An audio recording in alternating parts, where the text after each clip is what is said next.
अस्सलाम वालेकुम। सियालवी अपडेट में खुश आमदीद दोस्तों। आज बातचीत करते हैं साबिक वजीर आजम सैयद यूसुफ रजा गिलानी के बारे में। दोस्तों, सैयद यूसुफ रजा गिलानी 9 जून 1952 को पंजाब के जिला मुल्तान के एक बाअसर जागीरदार पीर घराने में पैदा हुए, जो पिछले कई नस्लों से सियासत में मजबूती से कदम जमाए हुए था। मुल्तान की दरगाह हजरत मूसा पाक का गदी नशीन होने की बिना पर उनका खानदान मुरीदैन या रूहानी पैरोकारों का भी वसी हल्का रखता है। यूसुफ रजा गिलानी ने 1970 में ग्रेजुएशन और 1976 में जामिया पंजाब से MA सहाफत किया। यूसुफ रजा गिलानी फरवरी 2008 के इंतखाबात में मुल्तान से पीपल्स पार्टी के टिकट पर 5वीं मरतबा रुकन असम्बली मुंतखब हुए। वो पाकिस्तान के 24वें वजीर आजम बने और 25 मार्च 2008 से 26 अप्रैल 2012 तक वजारत उज़्मा पर फायज रहे।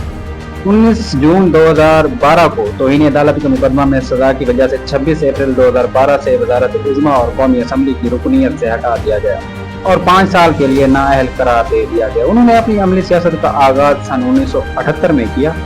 यूसुफ रजा गिलानी ने 1983 में जिला कौंसिल के इंतखाबात में हिस्सा लिया और साबिक स्पीकर कौमी असम्बली और पीपल्स पार्टी के मौजूदा रहनुमा सैयद फखर इमाम को शिकस्त देकर चेयरमैन जिला कौंसिल मुल्तान मुंतखब हुए। सन 1985 में उन्होंने सदर जनरल मोहम्मद जियाउल हक की गैर जमाती इंतखाबात में हिस्सा लिया और वजीर आजम मोहम्मद खान जुनेजू की काबीना में वजीर हाउसिंग और तामीरात और बाद आज़म वजीर रेलवे बनाए गए।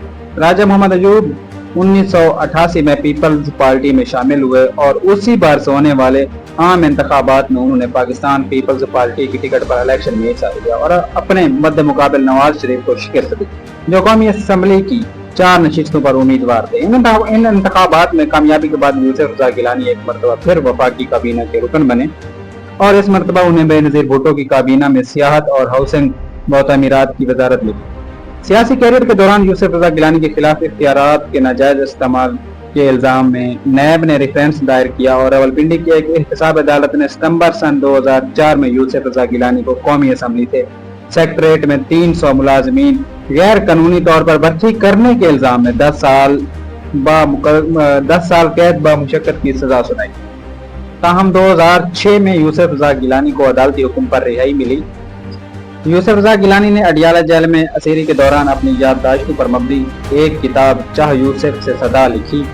पाकिस्तान में सैलाब मुतासरीन की इमदाद के लिए तुर्क खातून अव्वल अमीना एर्दवान ने अपना कीमती हार अतिया किया। वज़ीर आज़म यूसुफ रजा गिलानी ने वो कीमती हार सैलाब मुतासरीन के फंड में जमा करवाने की बजाय अपनी बीवी फौजिया गिलानी को दे दिया। कुछ अर्से के बाद वही हार यूसुफ रजा गिलानी की बीवी फौजिया गिलानी के गले में डाला हुआ देखा गया।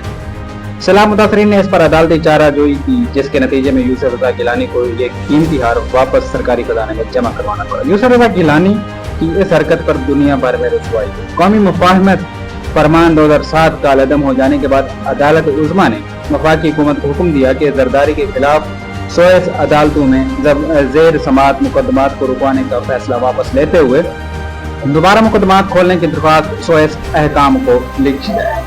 गिलानी 2 साल टाल मटोल से काम लेता रहा, हत्ता कि अदालत उज़्मा ने उसे तौहीन अदालत पर तलब कर लिया, जहां उसके वकील ने मौक़िफ़ इख्तियार किया कि जरदारी को बतौर सदर इस्तिश्ना हासिल है, जो अदालत ने मुस्तरद कर दी। फरवरी 2012 को अदालत ने गिलानी पर तौहीन अदालत की फर्द जुर्म आयद कर दी। 26 अप्रैल 2012 को अदालत ने गिलानी को तौहीन अदालत पर 30 सेकंड की सजा सुनाई और इस तरह गिलानी मुजरिम करार पाया। जून 2012 को अदालत ने मुकल्लम पार्लिमान के फरमान के खिलाफ मुकदमे के फैसला में लिखा कि सजा के बाद गिलानी पार्लिमान रुकनीत से नाअहल हो चुका है और इस तरह वजीर आजम नहीं रह सकता। इंतखाबी महकमा को अदालत ने हिदायत की कि इसकी माजूली का हुक्म जारी करे, जो फैसले के चंद घंटे बाद जारी कर दिया गया। गिलानी 26 अप्रैल 2012 से माजूल समझा जाए। अपनी नाअहली के दौरान वो अमली सियासत से काफी हद तक दूर रहे, मगर उनके खानदान के अफराद इंतखाबात में बतौर उम्मीदवार नजर आए। नाअहली की मुद्दत खत्म होने पर उन्होंने 2018 के इलेक्शन में हिस्सा लिया। मुल्तान में MN 158 से PTI के मोहम्मद इब्राहिम खान के मुकाबले में उन्हें शिकस्त हुई थी। 2021 में सेनेट के इंतखाबात में हुक्मरान जमात के उम्मीदवार और वजीर खजाना हफीज शेख को शिकस्त देने के बाद यूसुफ रजा गिलानी पहली बार ऐवान बाला के रुकन मुंतखब हुए थे और हस्ब इख्तिलाफ ने मुश्तरका तौर पर उन्हें चेयरमैन सेनेट का उम्मीदवार नामजद किया था।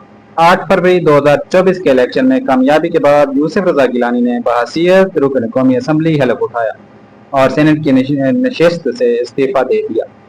تاہم بعد ازاں اسی نشست پر وہ دوبارہ سینٹ کے الیکشن میں شریک ہوئے اور پھر کامیاب ہو کر سینیٹر بن گئے۔